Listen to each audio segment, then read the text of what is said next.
Systematically digitally hustling is important, even if you just go to do it half an hour every day.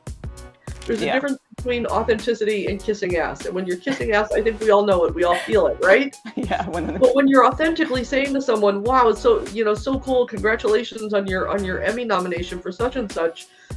Your first sentence should be an authentic acknowledgement of who they are so that they know you are not cutting and pasting the same stuff over and over and over and over, because tell me how that stands out.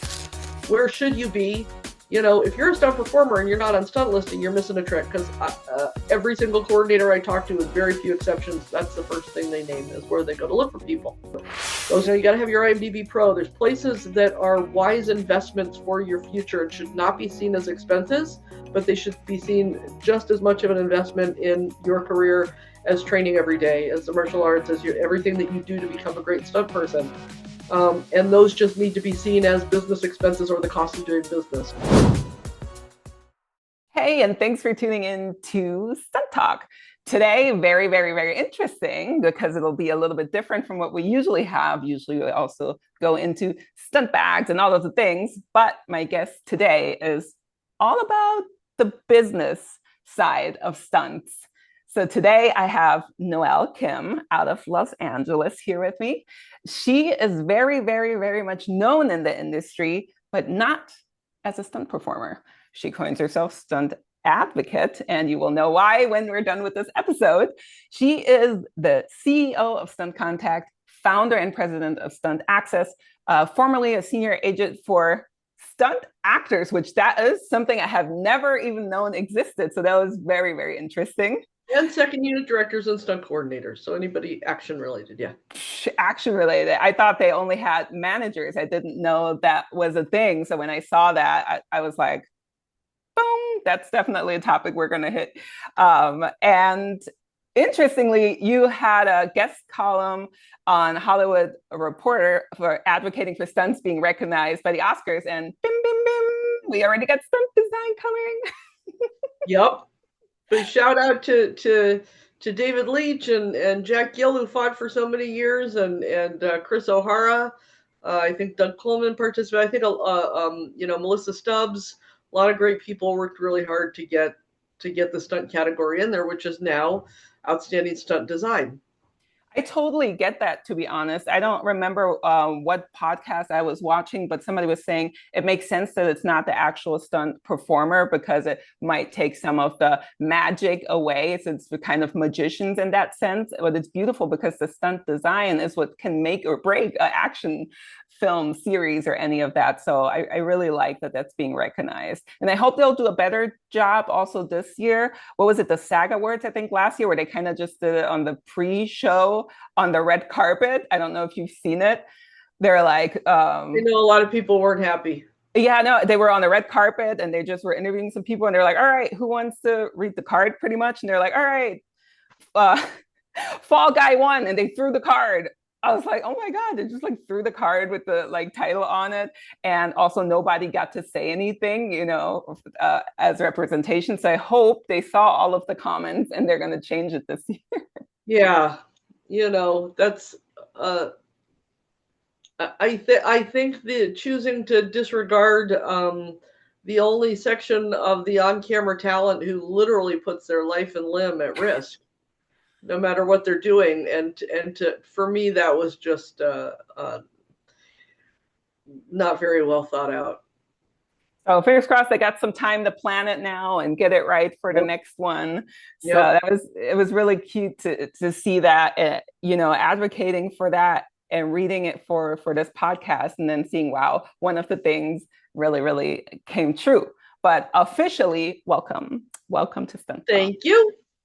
I was so excited when you were like, yay, we can have a girly podcast. Because that's how I feel a lot of times too. But people might be wondering, how did I even come to find you? How did we meet?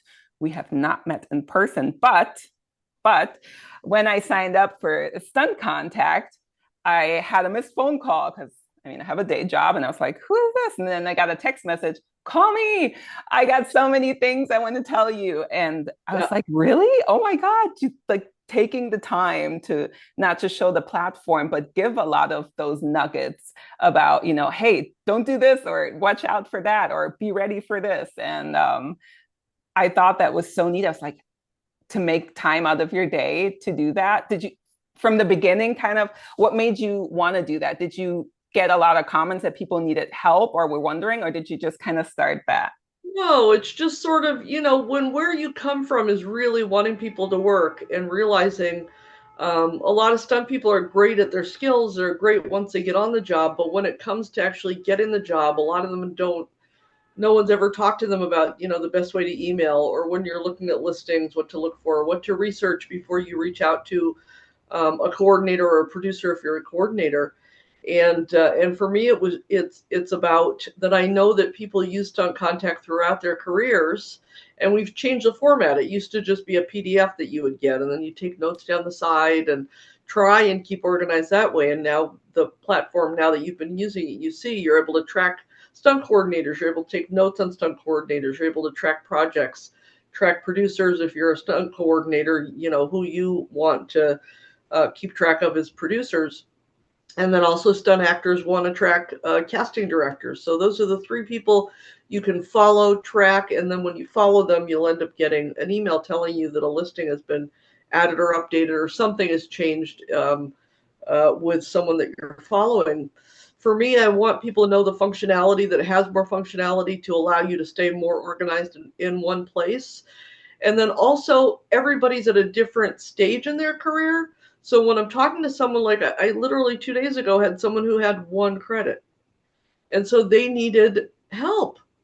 And when you're starting in stunts, people will tell you about how to do the job and what's required and what should be in your stunt bag, but nobody ever talks to you about how to deport yourself when it comes to increasing your odds of getting work and how to present yourself the best way possible when you're pitching someone, when you're researching someone. So for me, honestly, the better service I give you, the greater chance I have of you staying my customer forever.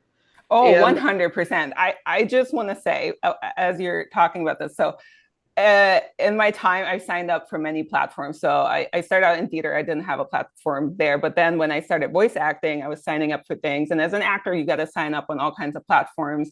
And then I started stunts. I mean, there are a lot of platforms that you can't sign up because you need a minimum of 3, 5, 10, 15 credits to sign up. So I really like that. But with Stunt Access, Stunt Contact, Stunt Listing, that, at least you have the chance if somebody wants to bet on you or you have some sort of reference that could vouch for you that you can. But I must say, when I first heard about it, I was like, oh, I don't really have the money. I'm like spending $20 on this one, 25 on this. But I have never felt more seen on a platform than with Stunt Contact. And it might sound weird to say seen, but when you get those dailies, like I love getting the dailies. I don't know what it feels like if you once a week, you kind of look in maybe, but as the dailies, they come in and it makes you feel like you're working because you're like, cool, that's what's going on. All right, there's a new stunt coordinator listed on there. Then I love that it has the box, how they want to be contacted. And then when you get the phone call from Noelle and she tells you kind of the little tricks and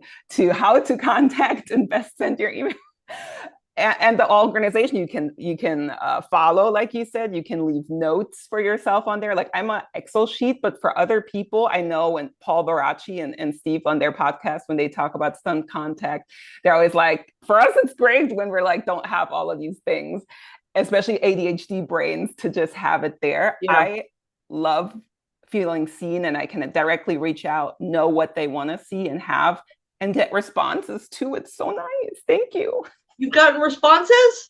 Yeah, it's so nice. Yay! It's so nice. So that's sort of half the battle is this feeling like you're every submission you're throwing a rock into the Grand Canyon and you never know if it lands. And so I also teach about how to track your email so that at least you could tell when it's open. I was just gonna say that. I love that. And I'm like, oh, okay, they opened it. They opened it again.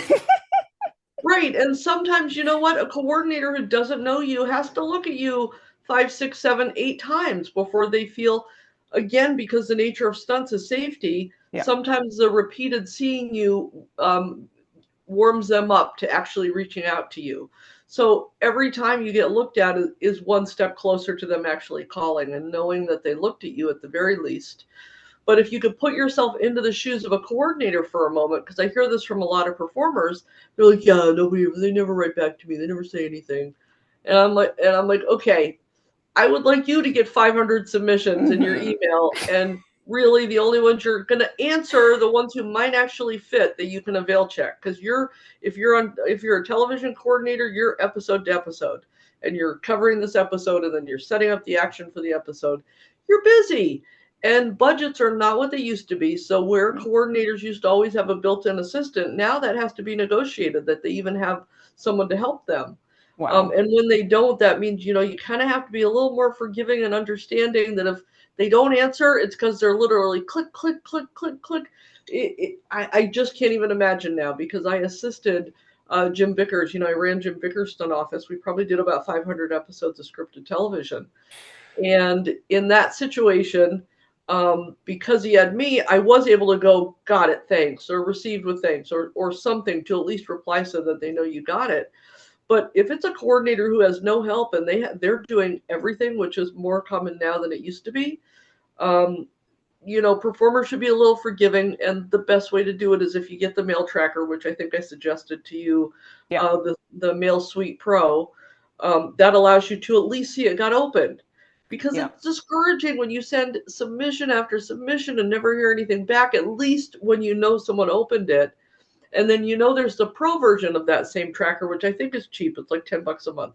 But it will tell you when if they clicked on anything in your email, Yeah. if they clicked on your reel, if they clicked on any attachments, it will tell you how long they stayed there for, how long they looked at it for.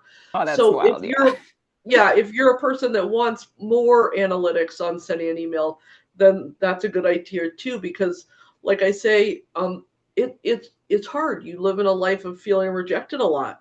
Yeah, and it's not That's why, even just rejection. I feel like sometimes a rejection feels better than you feel ghosted. You're just sending it out into the void. Even like I've now used it with submitting to talent agencies too. And I was like, ooh, this talent agency says hot conversation was forwarded or opened multiple times. And then like a few weeks later, I saw that it was forwarded to another agent at that agency. And then I saw they clicked on something, and like within less than a minute, they already said like our roster is full. And I was like, I know you didn't even look, but thank you for at least responding. yep, yep. So you got the pro version. They sometimes give you like a teaser, and then they'll be like, Oh, but if you want to see more. So sometimes it'll tell me that, but other times they don't. So I still have the free, and it's totally, totally worth it. yeah, yeah, So I was yeah, glad because I had heard of it yeah, before, but I was like, yeah, oh, I don't know if it's good, if others can see that it's yeah, tracked. And you and I yeah. talked and you looked it up. You're like, oh no, it's not going to be like, hey, this person's tracking you. And then I was like, that makes me feel better about it. No, they can't see that you're tracking them, but you Yeah, can see if your email got looked at. So I think that there's secrets, especially since the hustle is now digital. The days of visiting set, while they still exist and there are still people who love to do it, unfortunately, as much as coordinators might be open to it, and we try to tell people that, that they're open with in-person hustling if done with good timing, intelligence, and respect. I like that. Yeah. Um, but there are some productions that forbid it. It's just not allowed. And it could be as simple as the lead actor is an A-lister who doesn't want anybody on set who isn't known. Then there's other coordinators who say, if anybody's looking for me, tell them I'll be here or they can find me here. So, but you never know. So to show up on a set and get yelled at by somebody because you're not supposed to be there, that's a little hard, right? I know that was so scary for me to think about. I was like, what does that look like? And when I, for the first time in December, got to hustle a set because I went with somebody else, I was like, oh Yeah, my God, I actually hustled a set before. And I didn't even know that that's what I did. But I was a background actor in New York for something. And I was like, ooh, Stunts is here. And I saw the little thing. I was like, ooh, you're the stunt coordinator. And then we got talking. And I was like, oh, I guess that's hustling a set after I got to do it last month. And I was like, it's so different. You see a person, you just get a general vibe. Like I am a yeah, person, I know when I walk in the room, people usually will remember me for stuff just because there's usually good energy between the people. But when, like what you said, you send something out, it's like I can compare it to when you're looking for a job. I mean, it's the same thing. You have your resume, your application, yeah, your cover letter, and you send it, and you're like, it says 2,000 people applied for this job. Like, I mean, how are they going to pick you out of it? And so I know Yeah. if they don't know you and Yeah. then they look at it, I thought you said something really helpful too on the podcast when you were on the Jam one, where you're talking about headshots. And it really made me think about it, the difference between like if I submit my acting headshot versus, you know, you want to be seen and you're all natural. And also, I'm like, is there a preference for what a selfie should look like? Because I have sent them and I'm always like, I wonder if it should still be on like a stand just to see it or actual like selfie. Do you know? Some people will do a 4-part selfie, and it's funny. I've even heard lately a couple of coordinators that want to see a back of the head selfie for Oh, doubling. yeah, that makes sense, I guess. Yeah, Yeah. so there are some people that will do a front selfie, side, and then back ahead, and then a full body. They'll do like 5 shots in one as their full selfie. Is that a good idea or bad? I don't know, but it's probably not a bad idea, because if the back of your head is even more perfect than, your profile, then that maybe sells the job. I don't know. Well, yeah, if you But have yeah, like the with this, same shape from the back, everything. no, that's right. That's right. There's some coordinators that really want spot on doubles. And so every angle you give them that helps them make that decision is good. That Yeah. actually brings me into something that I don't care for so much, and I wonder how other women feel about it. But a lot of times, the weight thing that's on there, especially on stunt listing, you're listed in the rank of your weight. So they go place, and then it goes by from lowest to highest weight on there. And Well, and I'm height too. It's by height. It's by height and weight. If you're Oh, five oh yeah, feet yeah, height, tall yeah, and height, and yeah, then the weight. Yeah, you're right. And yeah, then so I'm always pop up under like as if I'm like a 200-pound person. I'm very athletic. I have a really good figure. So if you have my measurements, they're like great, but my weight from just how dense yeah. my muscles and everything is, you wouldn't even know. So if somebody just looks at like the headshot and then sees, oh, 148, it says on there, which I weigh more, but nobody else I think is honest about the weight. So I had to like scale it down because nobody nowhere near weighs what I weigh. So I'm like, so which is the best guesstimate to put for you to know Yeah, yeah. what weight range would justify what they think I look like? Have you heard anything about that before? So I have, and some girls do this. They'll look up other girls that are the same height as them who have the same body shape look.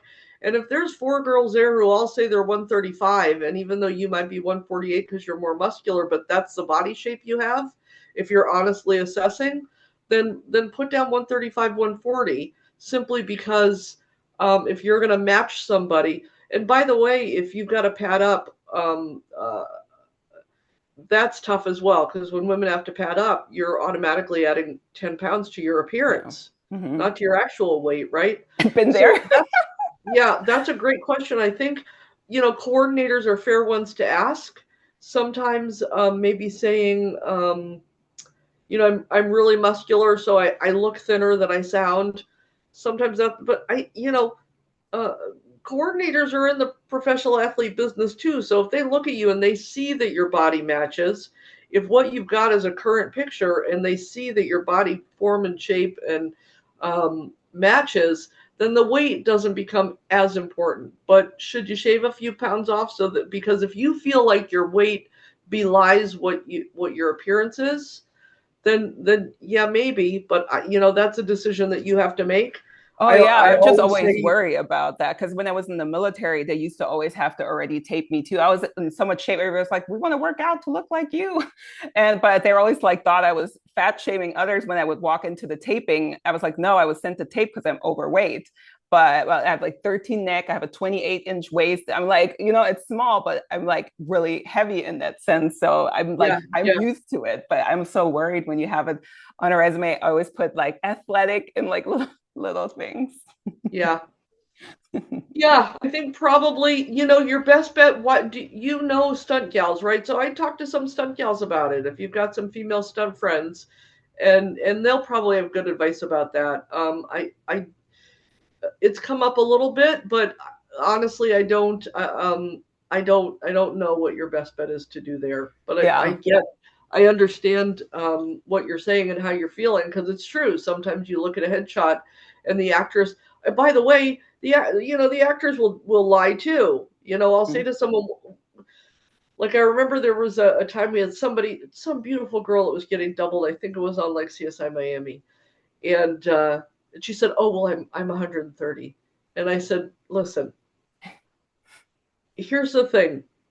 If we're gonna find a double for you, and I send you someone, and you're actually 140, but you're giving me your media size, Yeah. I go, your double's gonna look smaller than you. That's not good for you. You know, we want it to look like it's really you. So." What you really are is going to matter. And they're like, oh, God, okay, I just got off hiatus. I'm 142. And I'm like, okay, you know, that helps me. But when you explain it to them that if your double shows up looking better than you, that's probably not good for you. Like, that's going to make you feel bad. And it's not going to look as good on camera. It's not going to look like your character is still you when stunts are happening. Yeah, I So like it when they do it in the way where they're like 125 up or something. So you just know it's not super skinny, which technically 125 is really yeah, skinny. But yeah, when they're just yeah. like more than that, and I was like, okay, cool. Then you look at the picture, you're like, all right, the thighs and stuff, and that really helps when they have it like that. So it's so interesting because thinking about you coming from the agent side, so knowing how between the actors and the stunt people and the coordinator how that works, and then also on the side of the platform, so you also see all the people that are on there, and Yeah. to have that combined knowledge together is it's really really cool to ask such questions.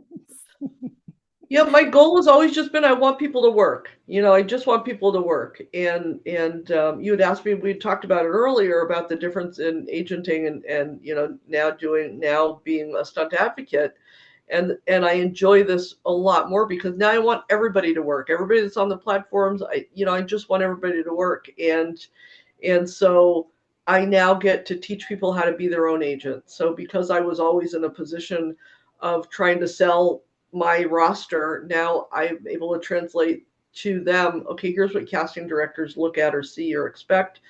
Here's what stunt coordinators look at, see, expect. Also, you know, people that try and tell you this is 100% the truth, well, one coordinator works one way and another coordinator works another. Yeah. And so your job is to discover um, what works for that coordinator. And that means, so I've seen this before where someone will go, well, oh, well, I heard this, and they'll ask another coordinator, another coordinator will answer a question, right? And they'll go, oh, well, I heard this, as if that was the truth. Now the coordinator asking the question of thinks you're calling them wrong, and you've just rubbed them the wrong way, and you're Oh just no. trying to get to accuracy, right? So your better bet is to ask the question and listen and just take the info and don't say, oh, well, I heard this. Because you may have heard that, and that's true for the coordinator who told you that, but not for the one you're talking to. So just understand that your job is to customize your presentation. Uh, Always be honest with your skill, your experience, but never don't put yourself in a position where you look like you're second guessing what a coordinator said. You know, Yeah, that totally makes sense, especially if you haven't worked together before. That's already right? not maybe a good start. But we're Yeah, talking about like in-person hustling isn't really a thing anymore, and you have the platform. So now people sign up on Stunt Contact and they get in touch um, with the coordinators. And like you said, they get a pool of all these emails that then flood in, and maybe somebody, I don't know, maybe shares, and then they get another half of people that are like, hey, how can you actually stand out in a world where it's really just a whole bunch of XYZ projects on contact submissions? yeah. So I think one thing new performers have to understand, or younger performers have to understand, is that stunt coordinators, when they had to work, had to do the hustle. It was hard work, man. It was difficult. And so they sort of see performers who just cut and paste all the same stuff repeatedly over and over to them. They sort of see that as a little bit lazy because they had to really effing work to get seen, to get on set, to be considered, to get in front of a coordinator. Sometimes they had to wait for hours and hours and hours just to even go, hi, sir, can I, you know, so they sort of see the emailing as an easy way out. So when someone takes the time to research who they're emailing first and at least acknowledge who you're talking to. You can never be too respectful. Start with Mr. or Ms. when you're, if you're speaking to a female, MS period.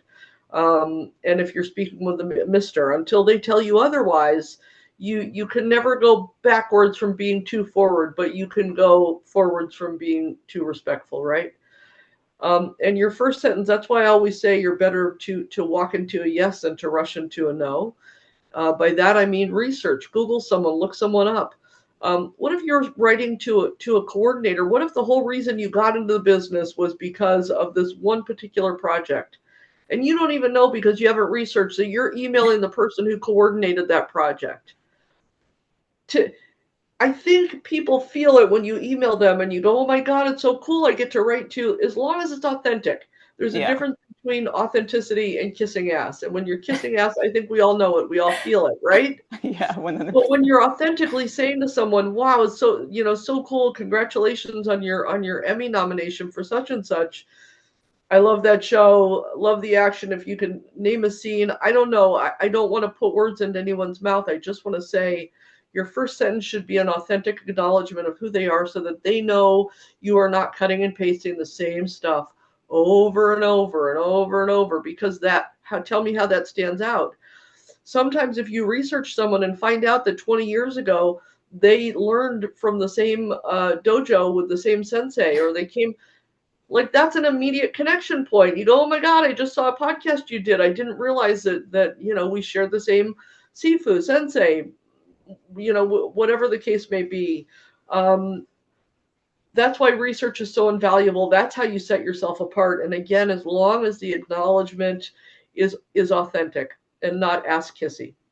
Yeah, 100%. Because it's so interesting. Sometimes from the actor's side, you'll hear so many different things for both agents and casting directors. We're like, we don't want to know the whole story. Just send the whole stuff. Just send what we need. We don't even want to look through it. But then again, you just have to copy and paste it. And some will appreciate that. And it was really nice, kind of like A/B testing. I'll try both versions, and then now, especially that I can track it with the mail suite, it's really interesting to see the responses. So you still get for both, depending on what it is, if you can find out someone's preference. But it's really not that hard when you told me to be like, hey, look it up. Plus on Stunt Contact, it shows like the IMDb Pro. That's like the first step to go and see what they do. And then like the mutual contacts that you might have with somebody, or like going through the projects, like, oh my God, you worked on this one thing. Or who they're frequently credited with. If they're frequently credited with someone, if they've worked with someone 6, 7, 8, 9, 10 times who you can call and get input on the best way to approach this person, then shouldn't that be the first reference you give? Because that's, again, an immediate, and that requires research. So take the time, know your market. You only get one chance to make a first impression with someone. Oh, 100%. Like, I'm in the smaller market. So I travel. So I like know the people in New York and the people in LA. And when I was there in December, I had met somebody who just came back from a show that I was like, oh my God, I need to be on the show. I've always said that I need to be on. He's like, oh, I just came back from there. And then I saw it on Stunt Contact. That was like another season. I was like, ah, but I don't remember. I think it was the person said, oh, they hire off of the other profile websites. But I was like, oh, I know this one person that was like, yeah, you'd be perfect for this. And I was like trying to reach out, but this person's not so often on social media. So I'm still waiting the response. I was like, I saw you just came back, and they just posted it on Stunt Contact. Yeah. Can you let me know who it is? Yeah. Yep. There's, I think, so I do what I do because I love stunt people, and it's probably because I'm not athletic at all. I think I played soccer and was like a FIFA licensed ref in high school kind of thing. But I have such admiration for what you guys do. And so I think because I'm such a fangirl for how elite you guys are, there are less professional stunt people than there are professional football players. Like NFL, when you think about how difficult it is and how good you have to be to get to where you go, I just have the most admiration, for it. And so that's where everything that I do comes from. So I know that because of the athleticism, you tend to not be as focused or concerned or like to do the finding the job work, but it's part of it. You just have to accept it. It's part of it. You part of your job is looking for the next job, and it will be. Yeah, I actually don't mind it so much because it's interesting that you say that about, you and your background. I used to, for the longest, I would say the same thing. I was like, oh, technically I'm like a scaredy cat or all this stuff. But like I was in the military, I was deployed and I did all kinds of stuff and I'm always trying new things. And I'm like, ooh, I want to try this. Oh, this. And I was like, I wasn't even the same person a year ago, 2 years ago, 5 years ago. So I constantly evolved doing things I didn't think were possible. And the more I like inch into this fear that I also had as a scaredy cat. I was like, I'm never going to do a high fall. And then Kevin Rigo, who's like my main like trainer, he was like, all right, we'll start right here, just up here. Okay, one higher. All right, Jess, don't be you know what? You got this. And I was like, ah. I was like, oh, it wasn't so bad. And then you're like, oh my God, it really wasn't that bad. So having the right people to know that you could probably do more and it's a mental thing, I was really interesting. Yeah. But I'm like in my 30s and besides, like I said, military, I tried everything when I was in high school and stuff. And I was like, oh, I'm not good at sports. It wasn't my thing. See, I find stunt people are like part athlete, part dancer, because you've got to learn choreography. How do to somebody goes, okay, you're going to do this, and this. That blows my mind. Never in a million years I might be able to remember one or two steps, but to remember entire sequences and repeat them over and over, that's like a professional dancer.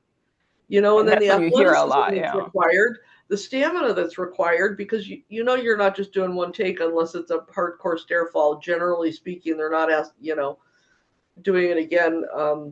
So that's where my respect comes from, and the awareness that where you guys are weak or haven't spent a lot of time getting educated, I have. So I love to download that to people to help them hopefully find more work, or at least increase their chances. There's some Yeah. people it's going to take a lot of work. I mean, like I say, the kid that I was talking to last week that had literally one credit, I go, okay, I'm you that know kid what? in that sense too. And I'm just like hustling so hard. And I know a lot of things I'm not going to be able to do right away, but I know there's also a lot of things that I like can do.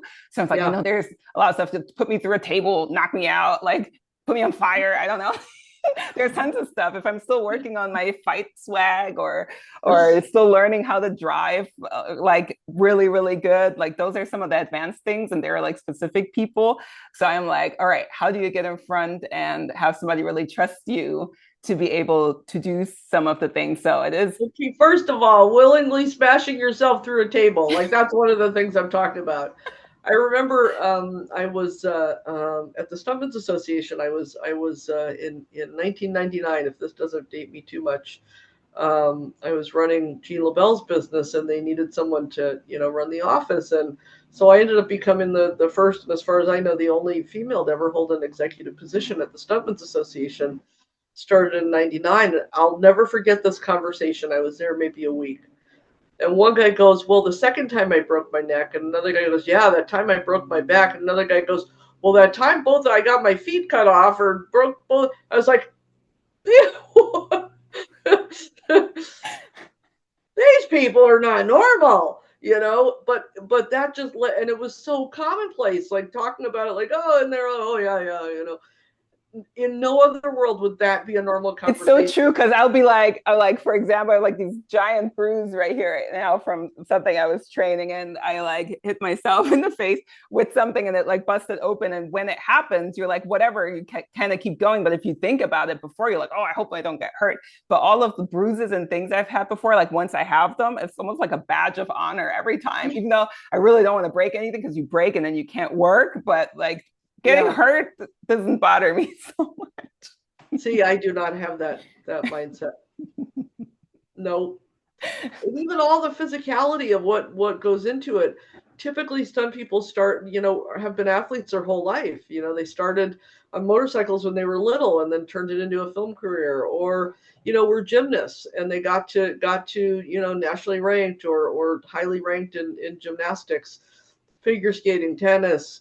Many have gone to the Olympics, and then translating that into film and television gives them a much longer career. But most of the stunt people I know have been athletes their whole life. I've gotten to the point now where I meet someone and I already know, even if they don't know it yet, that they're a stunt person, because there's something different. Uh, you know, most of them you go, how many bones did you break before you were 10? And that's the giveaway. Because some people actually think it's a good idea to tie a towel around their neck and jump off the roof of their garage pretending to be Superman. That has never occurred to me, not ever once, but they think that's fun. I'm like, that's crazy. So yeah, so I'm just a fan. I'm just a huge fan. So that's where everything comes from for what I do. Well, I can totally feel the passion, which is why I was like, first I knew that and the passion, then I looked you up and was like, oh my God, this woman, you can like sense it. And like you said, like your background, Jean LaBelle, and then you were married for a long time to a stunt performer, and then being with all these platforms and representing all of these action people and working as an assistant stunt coordinator gave you another behind the scenes. Well, that's a misnomer. I wasn't assistant stunt coordinator. I was assistant to the stunt coordinator. Assistant stunt coordinator would be someone who actually knows how to do stunts and could show up on set and assist the coordinator. That wasn't what I did. So Jim had I was assistant to Jim Vickers, and I ran his stunt office, and like I say, we did, I don't know, 500 plus episodes of scripted television. And so if we have 5 shows on the go in one week, or sometimes in one day, then I not only had to assist Jim uh, breaking down the script, seeing whether it's an actor that needs to be doubled or can we use a stunt actor in that spot, and then budgeting, scheduling, day out of days, one-liners for every show. But then I had to help Jim place who was going to cover him on the shows he couldn't do if he had 5 on the go. So if you can imagine running that many shows, that's all Jim. And then you need support. You need a support system, but that's how he was able to get it accomplished. So no, I was never an assistant stunt coordinator. Yeah, but that's just knowing. So what would you say have you learned from seeing all of that side of the organization and the orchestrating it and getting from, oh my God, this is the script, this is who we need, to getting people on set? Yeah, I mean, the first thing you kind of learn, because I'd come from, before I was ever at the Stuntmen's Association, I was casting and producing. So, like, I was the matchmaker on Love Connection. I started in reality television before I ever went to stunts. And what you learn is that, from a production standpoint, when it comes to casting on camera, and the reason Stunt Access was started was that casting directors will get the script first, especially in television, and then a day later everybody else will get it, but they want casting to get started doing a breakdown of all the characters and everything. So then you would see, before we even got the script, it would come out in the breakdowns, roles that once you read the script you went, no. And they would be looking at actors for jobs that a stunt person should be doing, a stunt person who is a talented actor should be doing, and there's so many out there. But what ends up happening is it gets the casting director loving this actor. Mm. So then I was in a constant state of trying to educate the casting directors and go, yeah, great, I'm glad you like their acting, but you have now cost the production money because they're going to have to be doubled. Well, no, they said that they can do this. They said they can do this. And that's the biggest thing is, and I hear that all the time from Kevin too. He says that all the time. He has to constantly advocate for, no, this actor can't do that. Right. That's a liability. You can't have an actor doing things that a stunt person is more than qualified to do and talented enough to deliver the dialogue. So I think we're seeing a change in that they're seeing that it makes more sense budgetarily speaking. You're not doing 2 overtimes. You're not doing 2 wardrobes. You're not doing 2 meal penalties. Like, it's just one in those instances, right? But so what would happen is casting directors in their mind already have who they want for that role. Then you take the production meeting and it would be decided that's going to be a stunt actor job. And then casting is fighting with you because they want the actor that they like better. Because their passion is who could deliver the, whereas the stunt coordinator's passion is keeping everybody safe. I just want everybody to be safe. And so if you can have someone who could deliver the dialogue, but more of the character is action, the stunt coordinator, for everyone's sake around them, wants a stunt actor for it. And so that was one thing that I see that still continues. If casting is not discussing with the stunt coordinator first when they get the script, hey, do you think this will be a stunt actor? They're putting it in the breakdowns, and then a bunch of agents are claiming that their client has a stunt heavy background. Well, they don't know. They don't know. So that's sort of how Stunt Access started. I wanted a platform that would allow stunt coordinators to list the jobs that would just go through the stunt coordinator, and that if casting directors were looking for people who could act and do stunts, that they would post a job on Stunt Access. So slowly but surely that's been working. That's a fight that I have every day. But yeah, the big thing I learned too is once you learn the speed of production and what's required, what the stunt coordinator goes through, giving help or advice to performers is easier. And with stunt contact, I have to talk to 2 to 5 coordinators a day, whether they get into the stunt contact yet or not. Like I've got a couple that are waiting to ink their deal. I know they're on it, but I'm not going to put that in writing yet until I can. But the point is that because I have relationships with the coordinators, I could find out from them, hey, what's your preference? Are you open to this? Do you like this? What do you like to see in a submission? And so finding all of that out allows you as a performer, as I said, to customize, your pitch to them. But one-liners, data days, the script breakdown, the who does what on set. That's all the fun stuff I got to learn in scripted, because in reality, it's kind of a free for all. Yeah. It's so funny that you say that too. You're like matchmaker. There was a time when I went back to school to get my degree in psychology. I was like, that's like what I wanted to do.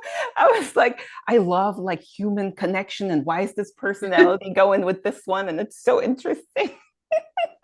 Leading down, you can go down a rabbit hole how something works and doesn't work. So I love that you said it that way. Now the matchmaking I do is kind of when I know a production is looking for a stunt coordinator.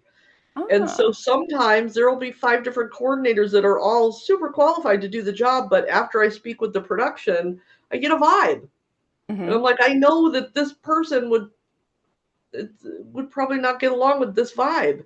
And so I'll suggest people that are going to be a little better vibe. When I was an agent, it was sort of a matchmaking job. Because there's nothing worse than you could be very qualified to do the job, but if you're butting heads with everybody in the production because you just don't have the same sort of creative vision or vibe or feeling, I've seen it. I know people that are absolutely brilliant who get fired from jobs, and it has nothing to do with their capability. It has to do with the vibe is important. Right. It's more of a personality thing, or it's more of a so that's sort of how I use matchmaking now. It's the same as when a coordinator will ask me for suggestions on submissions for stunt performers. There's some I know that, like, I know one coordinator that hates when anybody talks to them. They want to just do their job, and when someone talks too much, they don't like it. And I know a guy, he couldn't help himself. He just had to talk all the time, constantly.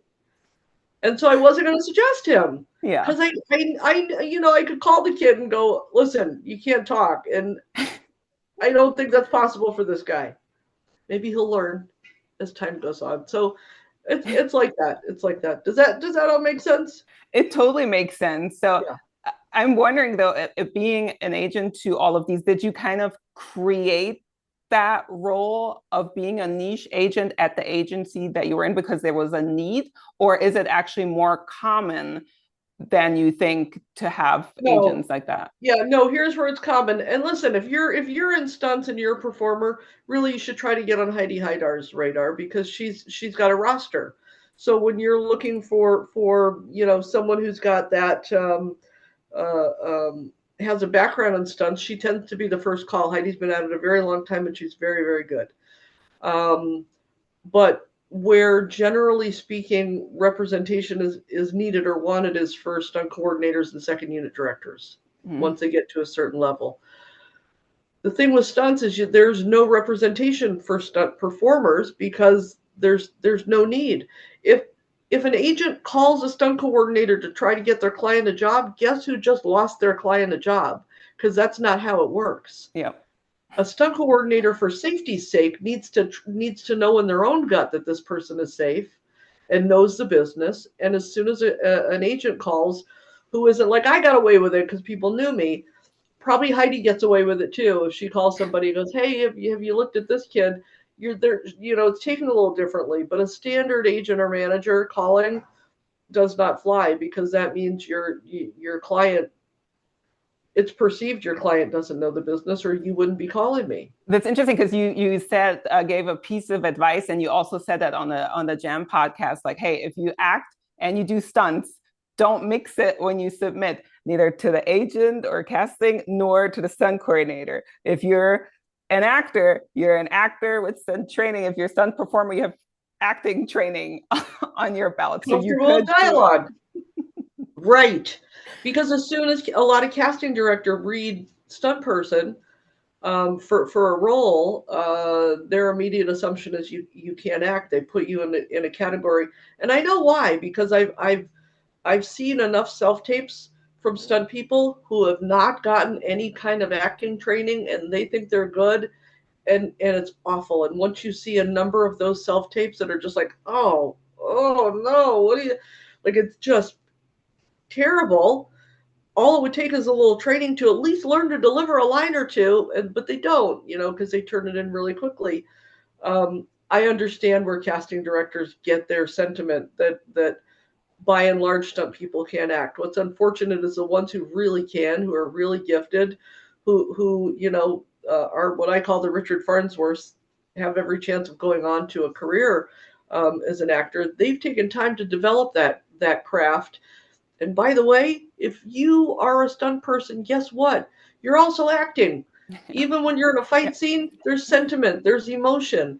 And so at least getting some acting classes, lessons, please do that, because you just make all stunt people kind of look bad when you turn in self tapes that are Well, clueless same and as not. like I think J Lo once said in an interview that she's like, I was a dancer, then everybody thought I was just that and was singing. They were like, but you're a dancer. Then I wanted to act. But she's like, I grew up loving musicals, and in musicals, you do it all. Like I've done musicals, and then I had to learn a choreography to dance. I had to get vocal lessons for the music that I was Yeah, doing, and then you still gotta act. So you gotta do it all. But I can see it's always like that one guy that ruins it for everyone. So that always like comes in because there are some people that can, but it's so hard to then, you always got to prove yourself over and over again what you yeah. can and can't do, because everybody just says I can do it. So it makes it definitely tricky. Get a little training, just as much as you spent years in the dojo to become a great martial artist. Spend a little time in the acting dojo to become a capable self taper. And I'm pleased. There's more. I see more people actually putting time into it and seeing acting, because your job is on camera. Seeing acting as a viable skill, like high falls, learning enough fire that you could effectively do a burn, even if it's just one body part. But that's the one change that I'd like to see.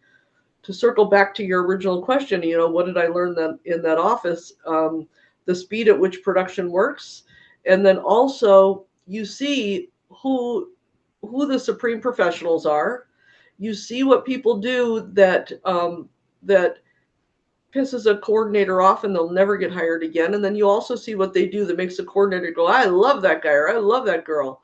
So there's certain behaviors, attitudes, that sort of are shared by the people who become lifelong stunt professionals. So that was interesting to me. You know, Yeah, I can imagine. It's just looking yeah, at it from that side and seeing both yeah, sides of the yeah, coin. So what made yeah. you decide to go, leave that behind and do the day-to-day that you have now as a stunt advocate and owner of these two gigantic platforms? Yeah, I mean, Stone Contact was we're 31 now. We've been around 31 years, and so when unfortunately, Dana Fatagante owned and ran Stone Contact from almost day one. She started it with one other person, and then I think that other person was a stunt person, and so I think they just got busy doing a lot of stunts. So Dana ended up doing the day to day and bought that partner out early on. Um, and it was such a uh, an industry standard and I couldn't imagine it not existing anymore. And I knew Dana's son, and so he and I partnered initially before I acquired it. I couldn't imagine there not being a stunt contact, but I couldn't imagine there being a stunt contact that wasn't uh, um, a more modern version, that wasn't a real Mm-hmm. time, app you could use, because I had a couple of issues. The old one, it would come once a month. So let's say somebody listed a film. By the time you heard that it even existed, they already were crewed up, because films tend to go that way, right? You get the film, they go into prep. In order to shoot previs, they got to start casting people right away. So if you don't hear about it until a month later, that's almost useless. So for me, I wanted something real time, at least weekly.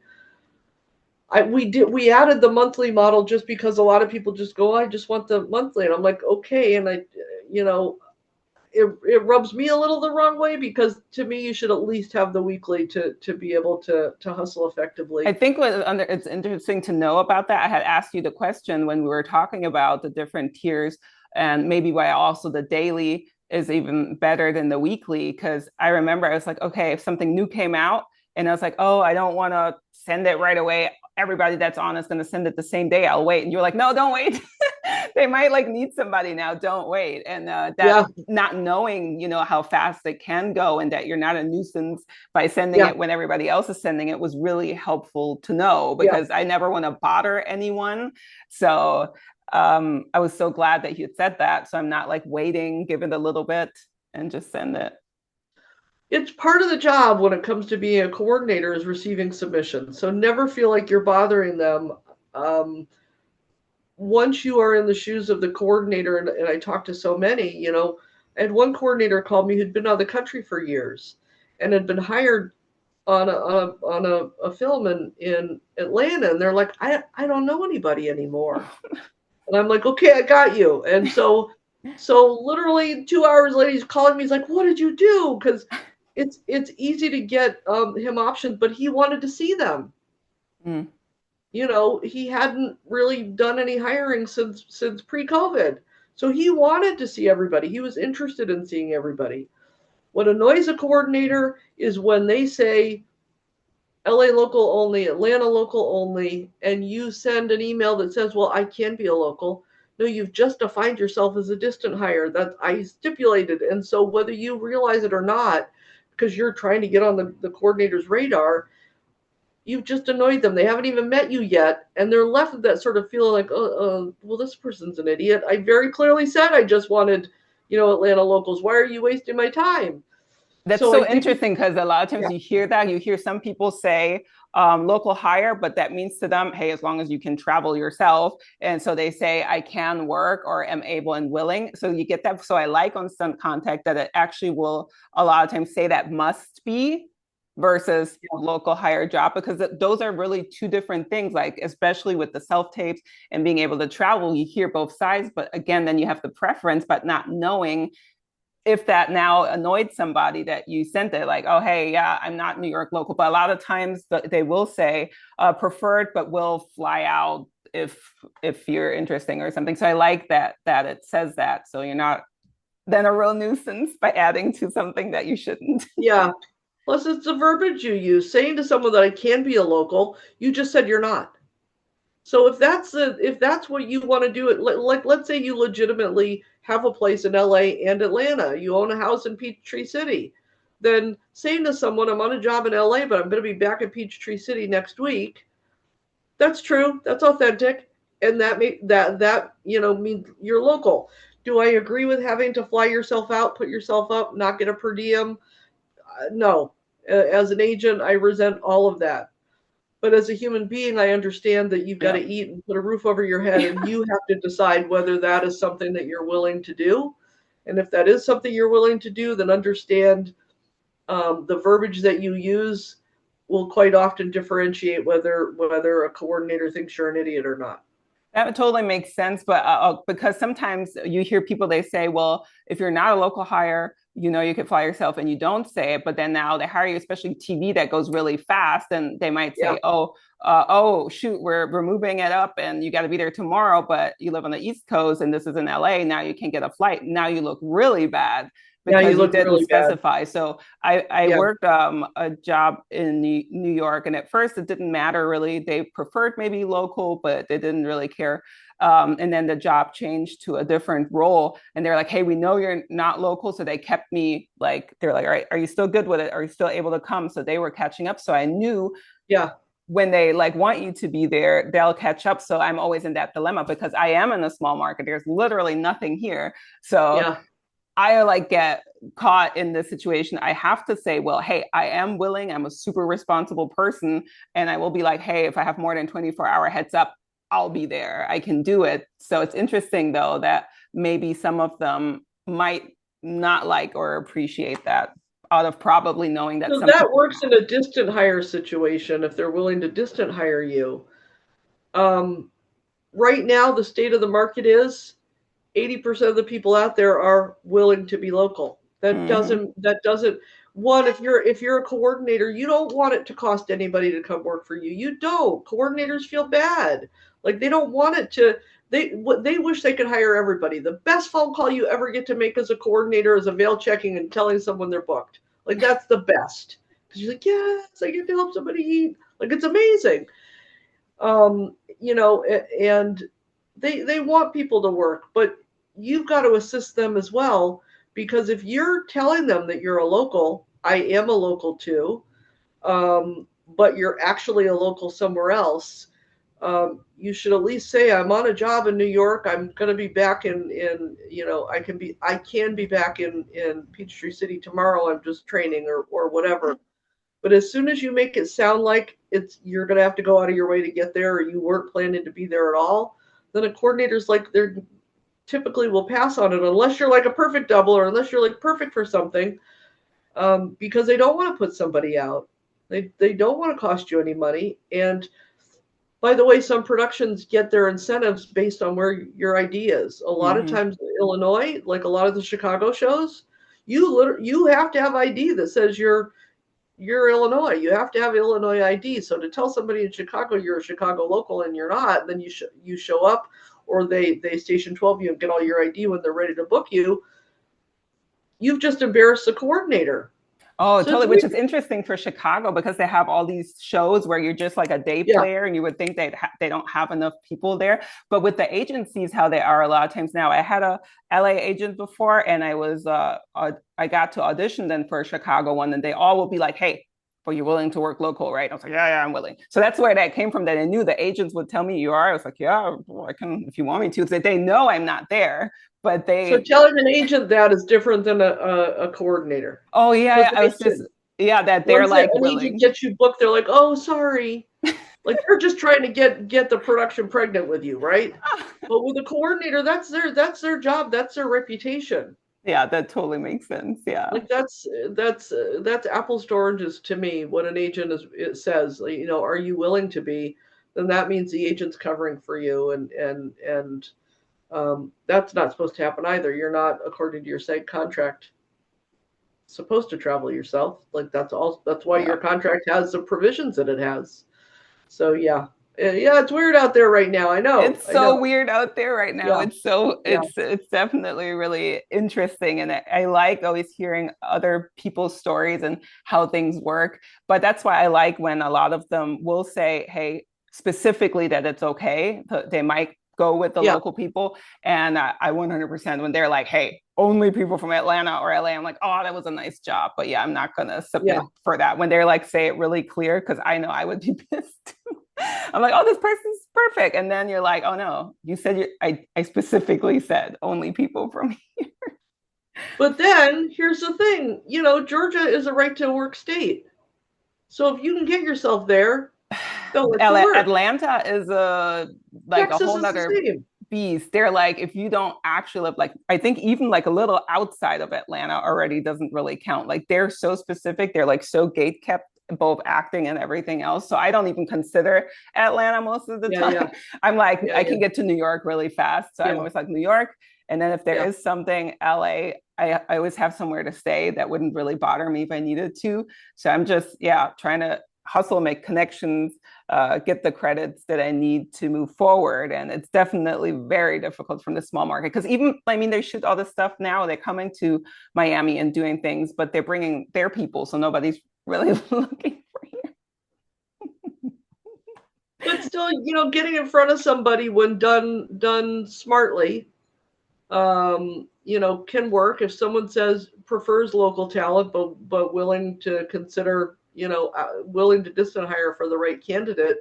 Yeah. If they're looking for horse specialists and you're a horse specialist and you don't write them because you're not a local to that area, and you've read that they're willing to, then that's foolish. You should Oh, be yeah. getting on their radar, because specialties like that, they want to see as many as possible, because you never know, that one person might be the perfect double who didn't write in because they didn't want to bother them. Yeah, I always, the first thing I do when I see Stunt Coordinator listed, I click on it and I go way to the bottom to see what you wrote for the little box for it. And it's like, before I even want to fall in love with anything, I first always check that if I don't already know what it is. So if you're signing up for it, don't like first always check, because there's a few stunt coordinators I already know. They always say like the same, hey, only if you have 5 solid references I can check or whatever. And they'll say the same. I'm like, all right, one day. It's okay. So when I see the name, I'm like, all right, I already know. Moving on to the next. Yeah. There are some that really have a hard, fast rule that they don't hire anybody that they can't reference check, meaning and I call totally other get it. Like I am not even like mad at anybody like not hiring me or not getting back, because if you just don't know what I can't do, if I'm reliable or not reliable. So I'm okay with the hustle of it and then earning my right to be there. But of course, every performer would like to do more than just train every day and actually like get and do the stuff. Yep. It comes to the point you gotta try and make your phone ring until your phone rings so much that you're turning away work. That's the goal, but it takes time. Yeah, that dopamine kicks just when one of them responds, thanks for submitting, or all right, I'll keep you on file, or oh, super cool, all your training. Don't know yet if I need it. Like when they respond, I'm like, oh, I just don't know.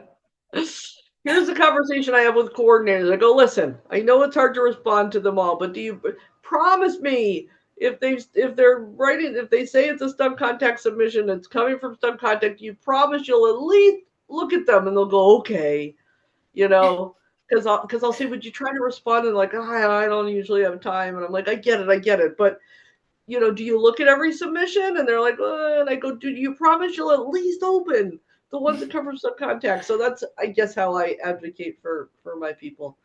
That's so nice, because you get that, and I don't know how many other people would even know that something's going on if they can't hustle and set or hear it for someone else. So technically that would be like all the emails. All right, they put this out, the specific thing I'm looking for, and you can already weed through and kind of save what you need to save. There was one project I was like, oh, that would be so cool, because like literally everything that I trained this year was that. And then I like knew somebody else who got one of those jobs actually. And he was like, yeah, it was one job for that specific skill. And he was like, and I did see all the headshots. I know, like he did look at everybody. I saw the headshots. So I was like, that's so good to know. Because I mean, like that could be the look, the height, it could be just 1,000 things when it comes to casting. So sometimes just knowing somebody at least looked is super helpful. Also, in the subject line, when you write the email, it's always a good idea, if they've said Atlanta local only, if they've seen 10 submissions that are not Atlanta local, if you put in the subject line Atlanta local in caps, they're going to open that one first, because they're sick of opening non-local ones when they've stipulated they want a local, right? Or if they're looking for horse specialists, motorcycle specialists, like if they look for a specific skill that you possess, you should put that in the subject line along with stunt contact submission, or anytime you're submitting on a job. I'd like to think every job ever is in stunt contact, but that's not realistic. It's not possible. We try to make sure every production that you're going to care about is in there, but some coordinators are under NDA and they can't list with us. They're on the way down low. And some coordinators exist. There's a couple that just don't like anybody to ever know anything, and they have a way that they do things.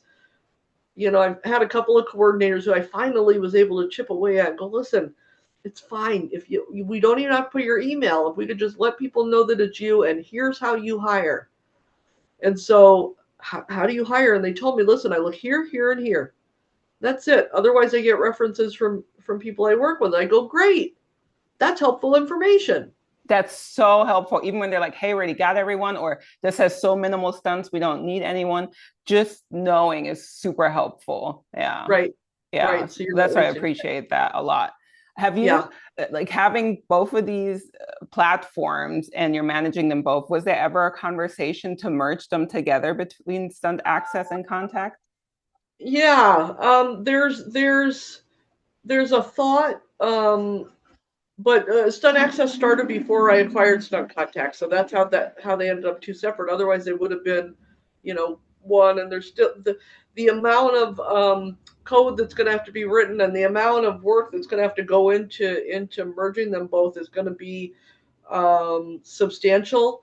But I have considered, you know, you get your Stunt Access profile, and when you're submitting to a job on Stunt Contact, to just be able to click on submit and then pick which profile from Stunt Access you want to use and just hit send That's feels like kind a of what I smart was idea. that's kind of what I was thinking too in that sense. I was like, it would be so cool because then everything's already there. Your card, Yeah, your measurement yeah, card, and there's like your full body shot, and then you can be like, boom, all the things that they said, click, and have it up there, and then it becomes like automatic that it's there. So yeah, that's why yeah, I was really curious because I know that it's a pain in the butt, like coding. I've done it. It worked for a tech company, and the tiniest mistake you make breaks everything, and it takes forever to do the smallest things. So I get it. I was just so curious also from a administrative standpoint, managing those two separate ones, what that's like.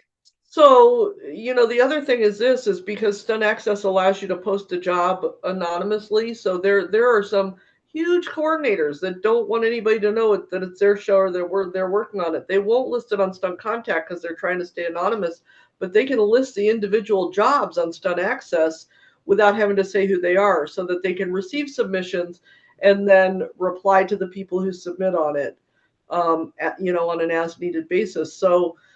Um, there have been a couple of huge projects that I couldn't say what the project was, and the coordinator didn't want to be listed, but I knew it was a fantastic opportunity for somebody to get it, and the ability to list it anonymously was of interest to them. So that's sort of the benefit of Stunt Access, is that you can list just the role without having to say who you are, and we could even hide their email address so that you're just hitting apply and it's being sent to It's them. funny that you say that because that one thing that I talked about that somebody else ended up getting the role was actually on Stunt Access and it was very vague.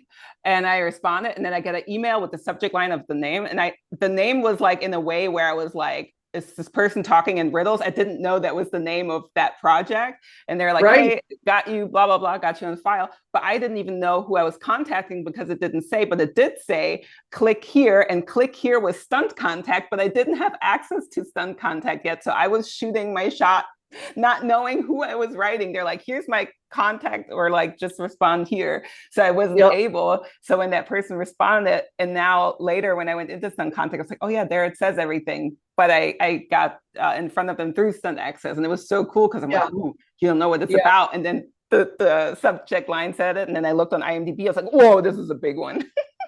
Right. But with Stunt Access, some people there are just stunt actors, and they're not really like, and so you don't really want to give them entrance to big coordinators. You don't want to give them their name or their access to it, because some people lacking experience will submit inappropriately or not understand the right way to be behaving towards a coordinator. They don't have the experience to do it yet. So giving that info, because we have casting directors who use Stunt Access, giving that info to people who are more actors than stunts, or very athletic actors, right?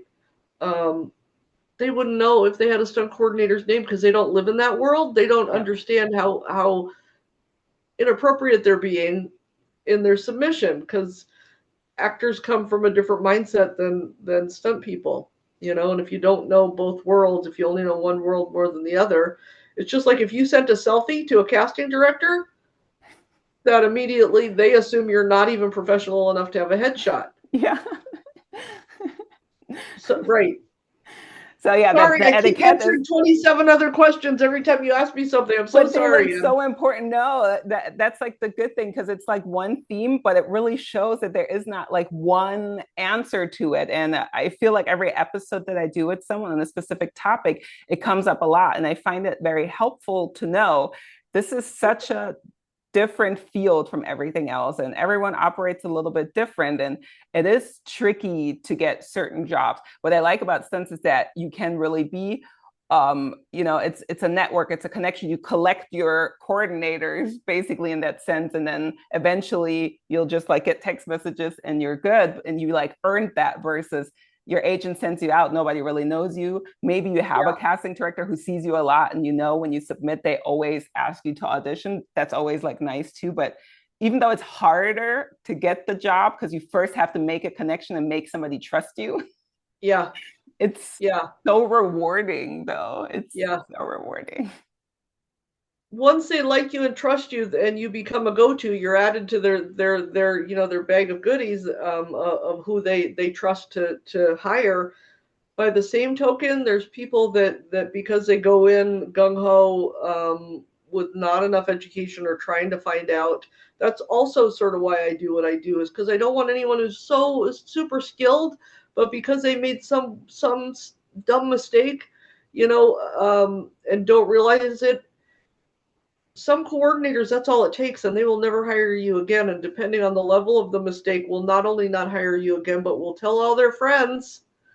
Yeah, the Their stunt blacklisting. I coordinator have heard friends. of that. What would you So say are the it's not top really. 5 things though? What would be the top 5 things that usually like people that are like new will make that could break you? Oh, that's you should ask a stunt coordinator about that, Okay. because I've heard so many. So we're one coordinator, but the important thing is to find out what appeals to each one, which is why Stunt Contact was set up the way it was. Is that you're actually able to take notes on people. If a friend tells you, this coordinator likes this, put that note on in notes in Stunt Contact so that you know when you submit to them how to behave towards them.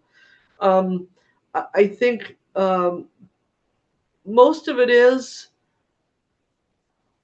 people who spend so much time trying to prove how good they are is actually undermining the coordinator seeing if they're good. If you're talking about it, then why are you talking about it so much? Very true. Yeah. The Yeah. toughest guys I know never tell you how they're going to beat the crap out of you, but when the time comes, you're going to regret it, right? Whereas the guys that talk about how tough they are all the time, Barking. Yeah. are probably the ones you have to defend. It's just a weird thing. So I suppose but always being honest about your skill level.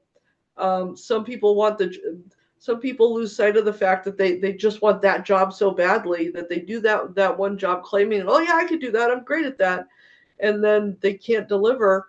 Not only are they never getting hired by that coordinator again, if you can't do what you claim you can do, because you've claimed that you can and then can't do it, you've just lost a long-term customer. Your customer is the coordinator if you're a performer, right? Yep. So isn't it more worth it to build integrity with a coordinator? And if they call you and you say, you know what, I've done that once or twice, if you feel like if you want to spend a little time with me to make sure, but I'm not the most experienced at that. But man, I love that, I love that you're calling. Thank you so much. That ends up long term being a better investment in your career than saying you can do it, showing up and not being able to. Oh, that is so scary. I remember it like working with Kevin when he put me on last year on my first bigger one. He knew like I was taking a course at Bobby Orr's. I just want to get into driving. Seems cool. I've seen some people just driving up a hill 15 miles an hour, and that was really good. I was like, sure, cool, I'll take a course and I can be like, all right, I can drive safe. And he was like, I got this job and I have a bunch of drivers, but if like I'll put you into it. It's like, I was like, why are you trying? What do you want me to do? I was like, I did nothing crazy. That I just like took a course, and it was thankfully nothing crazy, but he like knew me, but it was still so scary. I would never to somebody else be like, yeah, The only thing I do say, like, yeah, I can drive a stick because I got my license in Germany. That's all we drive over there. So I can be like, I can drive a stick. Like, that's fine. But That's impressive. yeah, I told, like, and then one email that was something I was like, hey, I took a course. I can definitely drive a stick, but nothing fancy. But if you need me in a car, I can sit in the car. Right. Well, cars especially, because the danger involved in an object that is that heavy, if you don't know what you're doing, is the potential is bad. So there's sort of a pool of people when you've got car stuff that are your go-to. There's the best of the best, but they've earned that. Yeah. Motorcycle, they're the best of the best, but they've earned that. Fire, they're the best of the best, but they've earned that. Um, you know, whatever skills, Yeah, water riggers, and stuff like that. Yeah. water. Exactly. So if you want to specialize, then you've got to go out of your way to know that. If you're a general all-arounder, when someone says I took the motion picture driving clinic, phase 1, as if that somehow means now you're a professional driver. And it's Exactly. like, no, that's not what that means. Yeah. Nobody's hiring somebody because they've got MPDC on their thing. That's sort of phase 1. Like if Yeah. you're not taking that at least, like I think everybody should take at least 1 or 2 phases of the MPDC, so you're more familiar. Everybody should take get horse skills. Everybody should get, if you're not doing martial arts on a regular basis and learning fighting for camera, foolish. Like there's things you just need to be in your tool bag, and you'll end up getting better at some things than others. If you can act, that's super valuable, especially on television. There are some shows where if we killed you on this episode, then we know you're a great actor, but it's going to be 3 more seasons where we're allowed to even suggest you be on camera again. So we're looking for the next person who can act. Yeah. So acting ability is valuable to point out to a coordinator too. Yeah, the last one, I know one of the ones that came out on Stunt Contact, it said there, especially like stunt acting or whatever, put your acting reel in and stuff. And I was Yeah, like, oh, it's cool. Because I know, yeah, especially on TV, like you say, they look more like, and especially what you explained earlier too, they just have to do some stuff and they can say some lines. So it's just, if you can say the lines, it will be cheaper for production to do that than to hire 2 people. yeah. Yeah. There's a little more involved, but um, I just I feel like that's kind of my calling is I just feel like I got all these skills here because I'm supposed to teach this to people or help you become your own agents, because then when someone's a coordinator or they're ready to transition into coordinating, being able to talk to them about that too, because I've repped second unit directors, stunt coordinators. I mean, the very first person I ever repped was Glenn Randall Jr. If you can imagine, that's Indiana Jones. And he was the first person in stunts to ask me to rep him. And I'm like, Wow. seriously? Okay. And then I learned all I could so that I would be able to sell him effectively. So then he ends up telling people she hustles. So then, Terry Leonard ended up being a client, and to this day Terry will not let me not rep him. Like when I stopped agenting, I called everybody and said I'm not agenting anymore, and Terry's like, well, I don't really care what you call yourself, but you're the only person I'm going to send to rep me. And I'm like, okay. Terry Leonard tells you something, you say yes, sir. How high, how fast? Because Terry's literally the best of the best. Terry Leonard is just a legend and a star, and I have my respect for him is knows no bounds, and he's earned every bit of it. He's integrity personified. And when you come from the likes, G. LaBelle was great guy. I mean, I've been so lucky to know like so many really brilliant filmmakers. I feel like what I do is nothing compared Oh, to what you guys do. Honestly, it's like this is my little contribution. This is a little thing I can do to try and help get them ahead. And then when someone wants to transition into directing, that's kind of a different thing too. I think my most gratifying that I ever did was I was repping James Liu, and he was not DGA yet, which was crazy. Like he won an Emmy for Luke Cage. He won an Emmy for Luke Cage. And you know why? Because James is so nice, and everybody had always promised him, "Oh yeah, if we have second unit, we'll bump you up." Never did. So I put it in his contract. If there's any second unit, James will hire a stunt coordinator to replace him on the days that he's required on second unit for prep and shoot, right? So then he calls me and he's like, "They're saying they're second unit, and they're saying I'm too busy, and they're trying to bring someone else in." And I go, "Excuse me?" So of course then I call the guy that we cut the deal with, and I go, "I'm sorry, can I refer to clause C, blah blah blah, an email that was sent to you on such and such a date?" Guess what? James got DGA. Wow. But part of it is because some people are so effing nice. But he registered all these people that had told him over the years they were going to give him second unit, and then he was so heart and soul into first unit.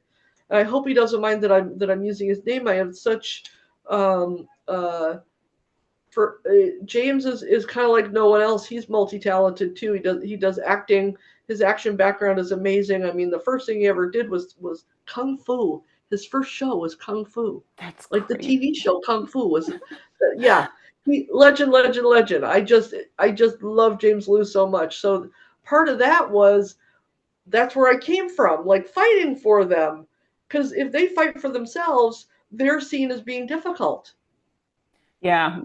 That totally makes sense. I can see that. But it's also so Yeah, funny that you say that, like, so nice. Every single one I met, they are like the nicest, sweetest. You're doing nicest. something so dangerous and actiony and gotta be really tough. And then they're like so sweet. Yeah. Yeah, they're physically tough. Yeah, so what I try to, I was speaking with another coordinator, quite significant, and they were not happy with the job that their existing agent was doing. And I said, listen, give them, how long do you want to give them to give you some results? And he's like, I can wait another, I go 30 days, 60 days. And he's like 90 days. I go, great. You send them an email. He says, because I'm being reached out to from other reps. I said, but he felt loyal. He'd been with this one agency for 20 plus years. And I said, and he says, plus they get 10% of every job, every single job that I do, even when I'm the one that got it and Yeah. all they did was close one deal, they're now getting 10% forever. He goes, I go, do you resent that? And he goes, yeah. And I said, have you ever considered you can renegotiate and tell them when I bring you the job, it's 5%? And when you Mm. bring me the job, it's 10. And he's like, you can do that? I'm like, of course you can. Don't you think someone will take 5% of having to do nothing but close a deal? They're going to True. say Yeah, no, I think you screw don't you, think about pound that because sand. there's always like that. Well, I don't know from some performers, but as actors, it comes up all the time. You're so worried. Again, we're always everybody's worried to bother someone because we know everyone's so busy, or you also don't want to get dropped or anything. So it makes the Yeah. lines like so difficult. But as you're saying, now you feel your calling is to make every one of us kind of like our own agents. In what way can people learn from you? Is it through that, signing up and getting kind of the initial and just getting to know you over time, or do you do coaching, or in what way can people best learn from you? Yeah, good question. Sign up for Stunt Contact. Obviously, as you know, when you sign up for Stunt Contact, I do whatever I can to make sure you know how to use the system. And then not only know how to use the system, but now that you know how to use the system, then what other resources are out there? Where should you be? If you're a stunt performer and you're not on stunt listing, you're missing a trick because every single coordinator I talk to, with very few exceptions, that's the first thing they name is where they go to look for people. Those guys do a great job at stunt listing. The directory is the biggest out there. But if I talk to someone who signs up for Stunt Contact and they're not even on Stunt Listing, chances are I'm going to refund them and go, "You're not ready for me yet because if you haven't even found this, you got homework to do." You got to have your IMDb Pro. There's places that are wise investments for your future and should not be seen as expenses, but they should be seen just as much of an investment in your career as training every day, as the martial arts, as everything that you do to become a great stunt person. And those just need to be seen as business expenses or the cost of doing business. Oh When you yeah. consider if you sign up even for the top tier of stunt listing, and then once you, I think it's 5 credits you need to have minimum on Stunt Phone, and that's John Dixon. If the Stunts Unlimited directory is for people for you're asked to be in that, but that's a good one. If you're asked to be in that, I do know that people in Stunts Unlimited do use it as a first sort of look directory. iStunt, I don't know how, iStunt used to be, but I don't know how much it's used anymore, and I don't really hear about it that much from coordinators. Just like the Stunt Players directory used to be a thing. Not so much anymore, and probably because just Wally got really busy, but that was an industry standard. Answering services were an industry standard at one time. I heard that on the other podcast. I was like, that sounds so old school. Yeah. Like checking, like the movie, what movie is playing today. No, right. Pre 9/11, you had the shoot sheet, and the shoot sheet told you what was shooting where and when, and that's how performers knew where to hustle. Because if they knew that a permit had been granted for this show in this location, everybody, and so like bills, I think used to have it published on the desk every day, and you go in and see where you're going to travel to today to hustle a set. But then 9/11 happened, and the film industry got nervous about sharing that kind of information, not knowing whether someone would decide to hit, famous people next and then it just never went back. It never changed back. Everything changes then with COVID and all this stuff, but you still see like they're like social media sites where they're like, somebody took a picture of on this corner, they're filming Dexter or whatever, and they're like, hey guys, right over here. And then they save it. I know before Stunt Contact, I'd be like, all right, what's shooting in New York? And the New York City thing has it, but they don't update it really great, like regularly, what's where. And then that's like it. Yeah. It's just like the show and that's it. So then seeing on Stunt Contact how there's literally like everything on there was such a big difference between trying to find it. I also used like the background acting platforms, like Brand Whiffley Casting is like a big one in New York. So sometimes I used to be like, all right, what's shooting there right now? And then I go to IMDb Pro and see if they already have a stunt coordinator. Like it was so insane. But a lot of times it wasn't updated, or their contacts aren't updated on IMDb Pro. So that's why Stunt Contact was really a game changer. Right, and then tracking people on IMDb, that's all the stuff I teach. So if you join Stunt Contact, and then I know there's some people that don't necessarily want to get Stunt Contact, but are interested in what I know, I'm considering doing sort of a standalone coaching for people that would be, for a fee. How much that would be or how that's going to go, that's literally a conversation that just started recently. A lot of people have been like, Noelle, you should charge for this. Yeah, that's why when you just did it, I was like, oh my God, this just comes with the package. It's like, that's amazing. Right, but then now I care, and your chances of being a long-term customer, because I care, that ends up being worth it. And honestly, for me, the greatest payday. Like yesterday, someone told me that I heard today from someone who got a job thanks to I don't know which platform it was, but they're going to be working for the next 3 months. Wow, amazing! Like that. It's not about the money for me. That's my currency. Hearing somebody got a job when someone. It's so funny that you say that. I think of you all the time. I'm like, oh my God, so close. They answered. Okay, maybe they will. I was like, oh my God. And then already, like, I said, don't think about it, because I mean, you just gotta forget. But I'm like, I just want to be like, it finally, like, just even to send it out and to know like, how much you actually enjoy it makes me even happier, because this is like on my, come on, this one gotta be it. And then I can send you the message. I got it. Thank you. And I'll be like, yes. Somebody could go, I could send you $10,000. I'll be like, oh great. I got a job. Yeah. Like that, I'll lose my shit over someone got a job. So yeah, I think everybody's got their currency, and then hearing from someone else, like I got this message. They're like, I just worked the best job I've ever worked in my whole life. I got to work with and meet, Taylor Swift, and I couldn't talk to anybody about it until the video came out. But that was because, there's a coordinator. I don't know if you know Jason Domenico, but we couldn't say what the project was or who it was for.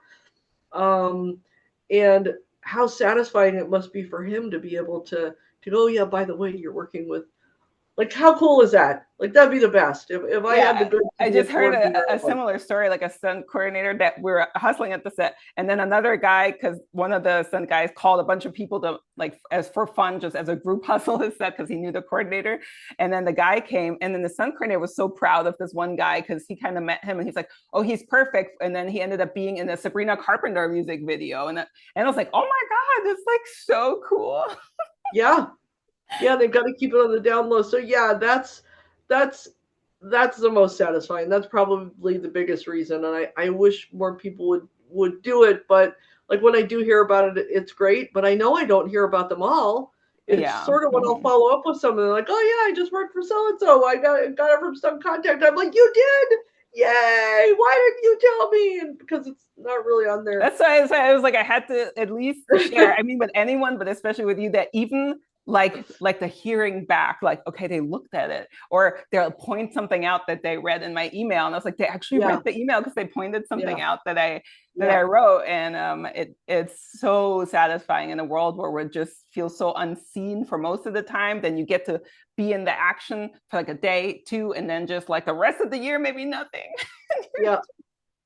Well, I think systematically digitally hustling is important, even if you just going to do it half an hour every day, because every single little thing you do adds to the greater whole. So you don't even sort of realize like all that background research you do on coordinators that you want to work for someday, and then plug that into their coordinator, notes on stunt contact. Then when you do submit to them, look at all the background you've got on them because you put in, Yeah. you dedicated yourself to the digital hustle. I think that's really important.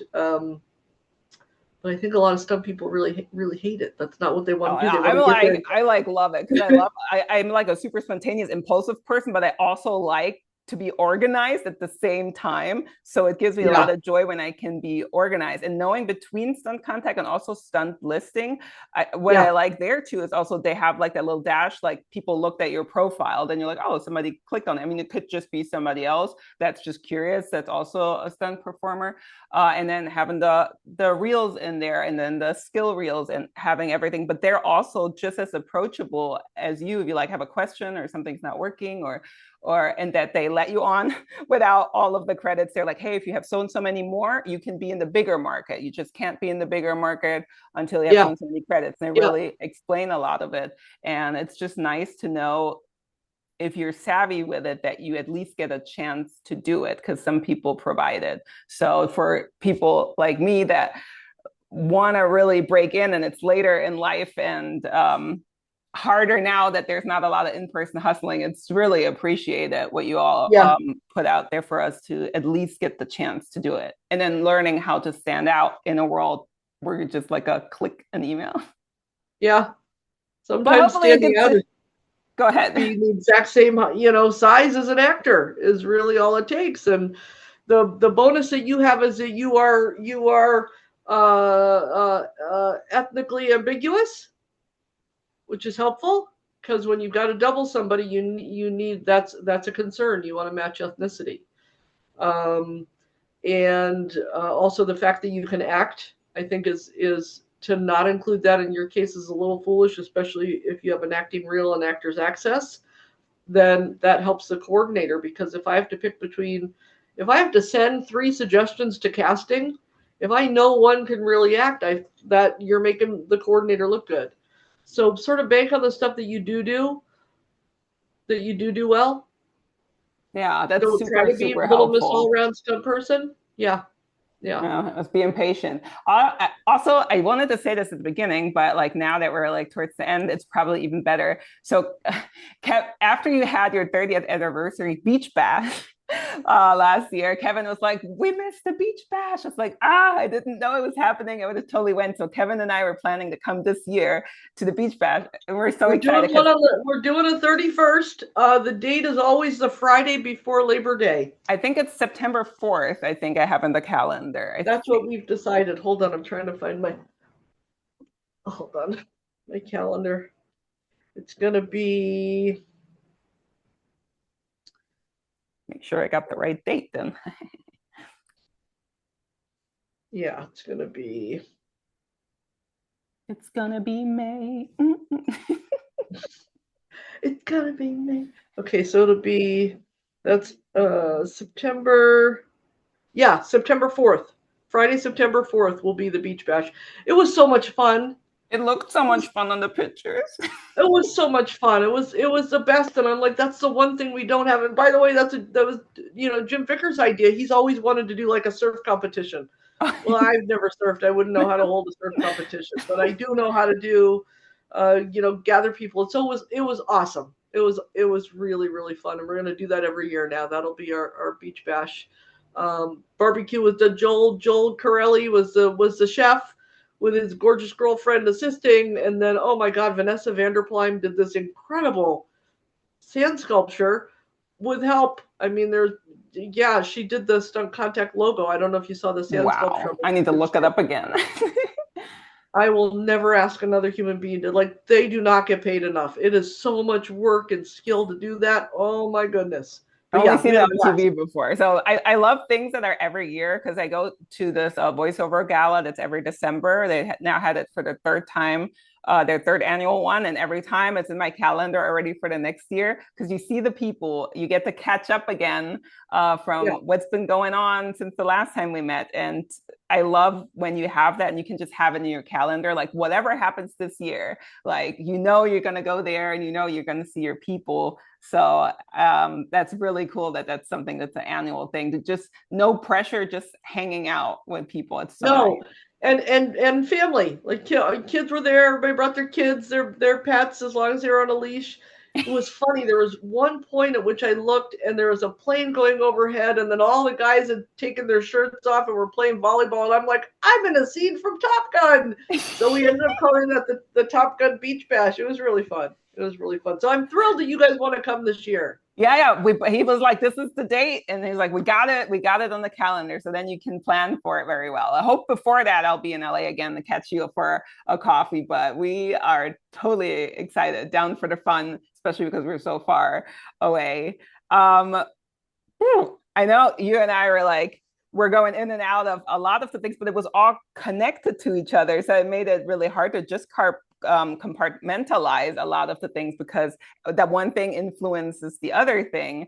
But if you just hadn't noticed all of the knowledge that Noelle has and just the background, I think really helpful out of all of it is also knowing you got to know the etiquette and the difference, especially if you come from the acting world versus Yeah. just completely starting new, that they're also two different worlds, and knowing where to start, knowing what to do.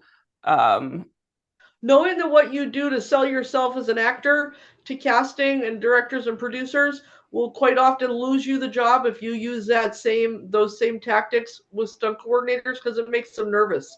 If you're trying to sell yourself into a job in stunts, you're selling yourself out of it. They don't want you Yeah, to it's talk so about what you. funny. You're Yeah. so you're needy in that sense over here, and the other one, you got to make yourself look good. So that is so difficult to, and because you Yeah. can just in one instant burn something. I'm always so nervous to like follow up somewhere because I know they're like, hey, like don't like follow up unless you absolutely have to, that because then you're just like a nuisance and then you're like trying to learn. And one thing I'm like, all right, for this one I will follow up. If it doesn't, if it burns it, oh well, this one burns, I'm going to take a risk on this one because I Yeah. really like this thing. And Yeah. so you're just playing, basically it's gambling a little bit, but more you can be calculated about how you gamble. I think if your approach is sincere and comes from a level of experience that you should be considered for a job, then don't be shy about that. Don't be shy about that. I don't know anybody. There's really only one coordinator who ever told me that if someone ever sent them an email, that would guarantee them that never working again. But this was a person that I was shocked to even hear they knew how to open up their inbox, because they I were, can see that.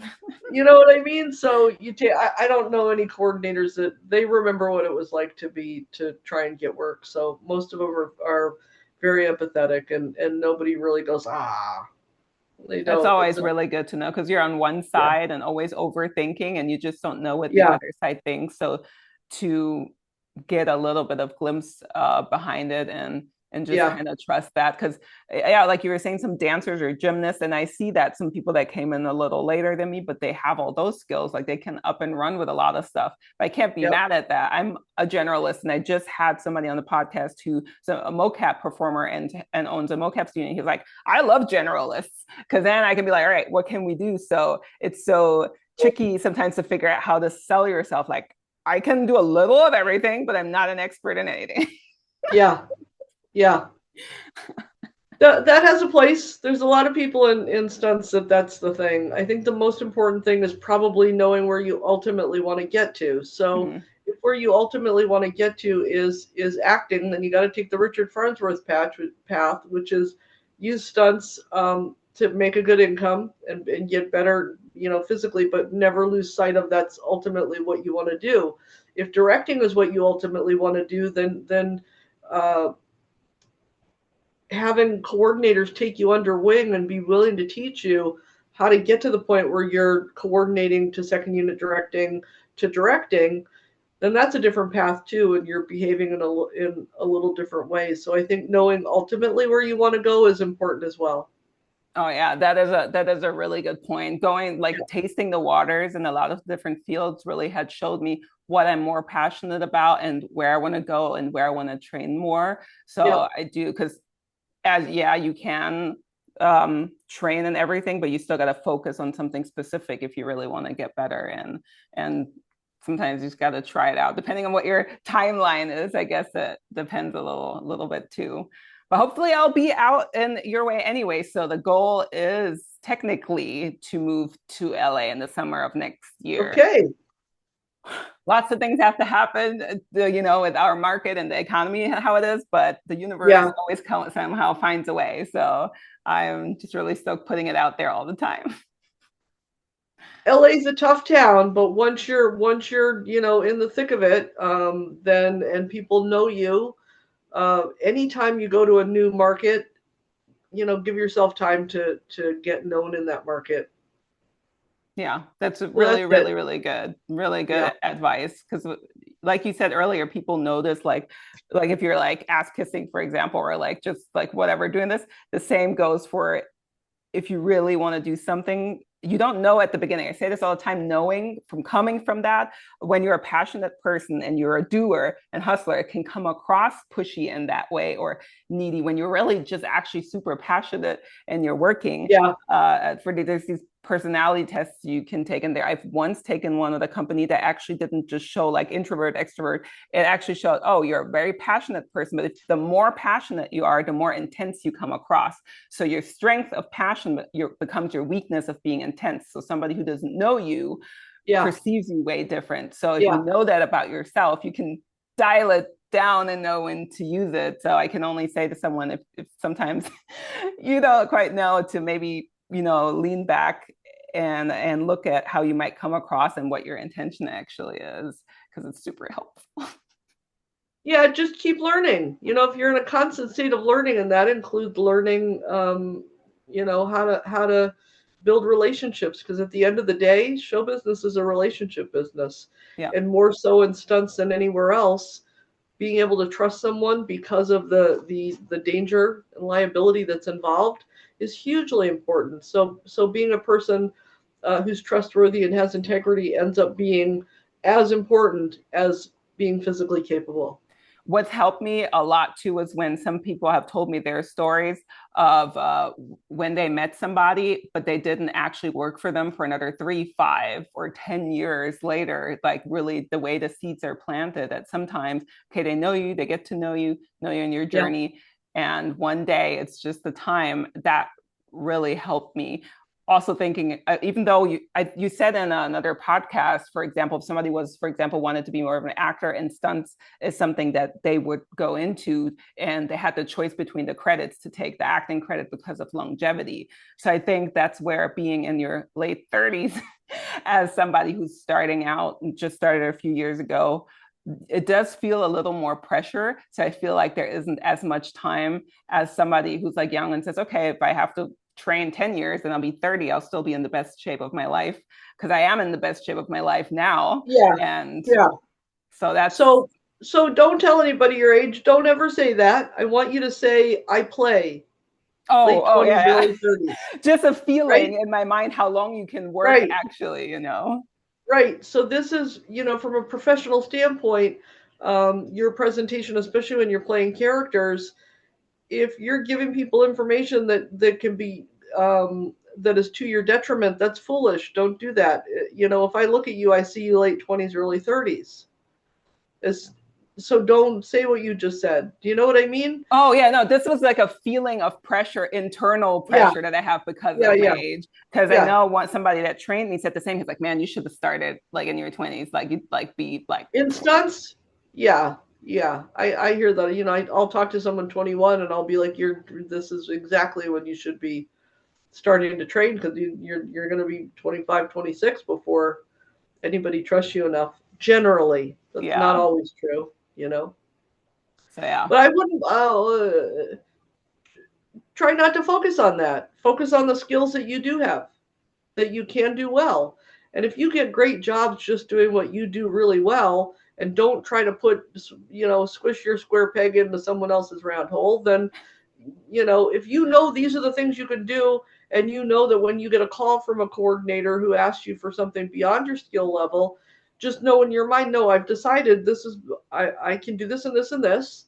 And just say to them, I'm sorry, I'm not really as skilled in that as you probably want. I'd love if you called me. If you need somebody who's great with fighting and motorcycle stuff, and is a solid actor, please keep me on your radar. Yeah, I just had That a will, saw girl. She said the same. Like she was like, I've been on a horse, but I'm not really great. And they were looking for someone specifically. And that coordinator was like, hey, I would really want you for it. I was like, she's like, I've been on one, but I haven't. And he was like, sword fighting. And she's like, I mean, I've done a little, but I don't think like I wouldn't be good enough. He's like, go train for a month and then we'll put it and see what it looks like. And I thought that was really cool because she was being like honest about it, but being right. honest really helped to be like, okay, do they still want you enough? I have time. I don't need you tomorrow. So can you Yeah. work on it? And then we'll just Yeah. reassess. I thought Yeah. that was really good to see that side because it seems like hard to believe at times that honesty will get you further. Because sometimes actors, especially, you hear the celebrities, oh, I lied about my union status. Oh, I lied about this. And oh, Yeah. I did all that. And that gives the impression that you can.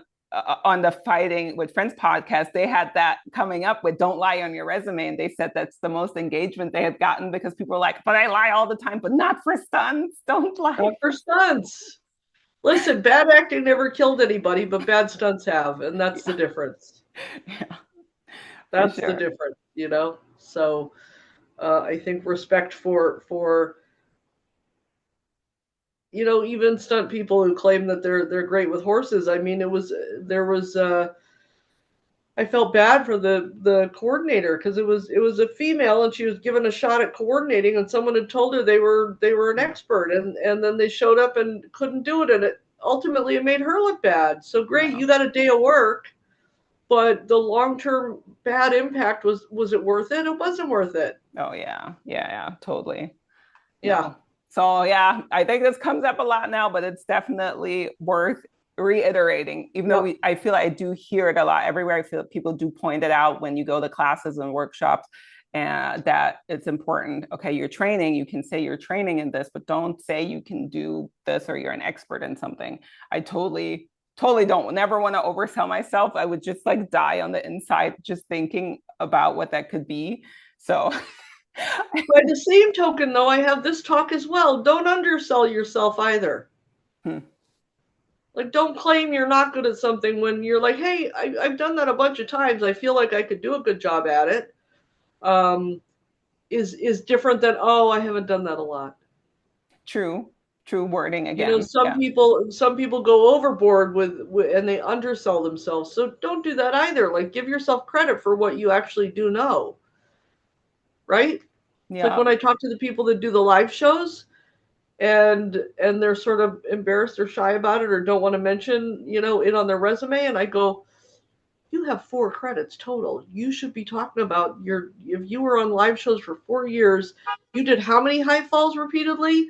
You did how many burns? You did how many fight scenes? I go, that repetition is muscle memory. And so don't shy away from it, especially if you can't bank on how many credits you have, then you're gonna have to bank on the repetition and that you've been reliable for that many years.